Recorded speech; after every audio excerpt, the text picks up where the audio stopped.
Hey guys, it's Skylar of Tato Action, and today I've got a funny story for you. So, recently, I decided to build a PC, and if you go to my Twitter, my profile picture is my PC. But it started crashing. So, what would happen is I would load up a game. Most of the time, it was a 3D application, mostly, games. Um, And when the GPU started going under load, the computer would crash. And it wouldn't shut off. It would just, the fans would ramp up. That's what, mostly it was the GPU fan that was ramping up. So I have a GTX 770. I just built this computer. It has MSI Z270, a SLI Plus board. It's got an i5 7600K. Um, I wasn't planning on getting a 770. I actually planned on getting a GTX 1050 Ti or a 1060 because it was so late in the 10 series life that I was just going to get like a smaller graphics card and just wait for the next generation. But I found instead of doing that, I found someone on it was on Letgo, and they had a 770 and they wanted to sell it for $60. So I was like, heck yeah. Well, it started crashing recently. I was like, oh man, did I buy something that was messed up?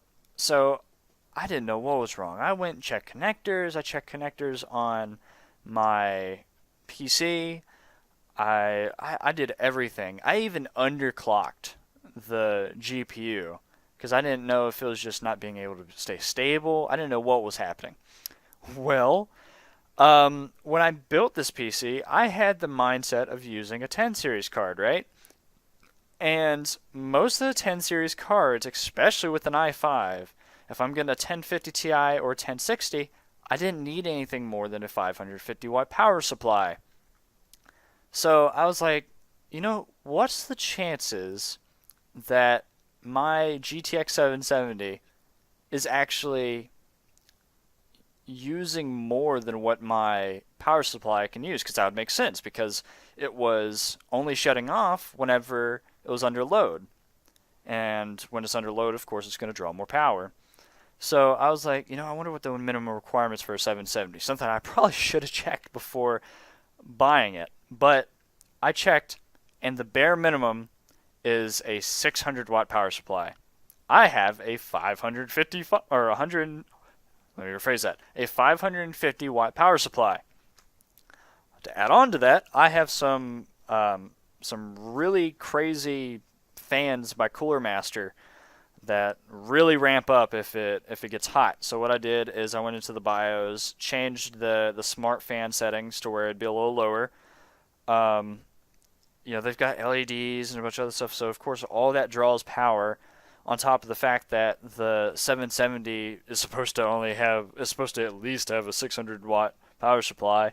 I've got LED peripherals. My keyboard and mouse are LED Cooler Master uh, keyboard and mouse. The I usually have other stuff charging off of it, so I was like, well, that would explain a lot. So what I did to compensate for my power supply was I set the limit for the power draw on the 770, and I toned down the settings for the fans. I mean, it's not hurting anything at all. Like the temperature of the CPU, because I've got an aftermarket cooler on it, is because the K series, I have a 7600K. The K series doesn't come with a cooler, so I bought a Cooler Master air cooler. It doesn't get above 52C, and that is overclocked to 4.5 gigahertz. So I took the overclock off because I know that's going to use more power. So it only goes up to 4.2, which I mean it does everything that 770 can put out anyway. So not a big noticeable decrease in performance in gaming, but I mean it does improve performance in day-to-day stuff when you have your overclock in a underperforming GPU.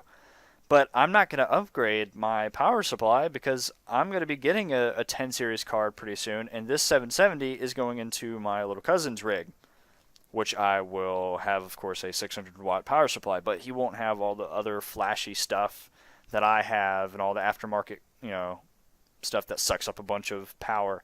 But I just wanted to give that story out in case maybe there's someone else that didn't know what was happening. I mean, now that I think back at it, I don't know why that wasn't the first thing I checked. But if you're ever having that problem or notice anybody that's having that problem, you might want to check minimum requirements. Sounds kind of stupid, but yeah. That about wraps it up for this video. If you enjoyed the video, give a like, maybe even subscribe.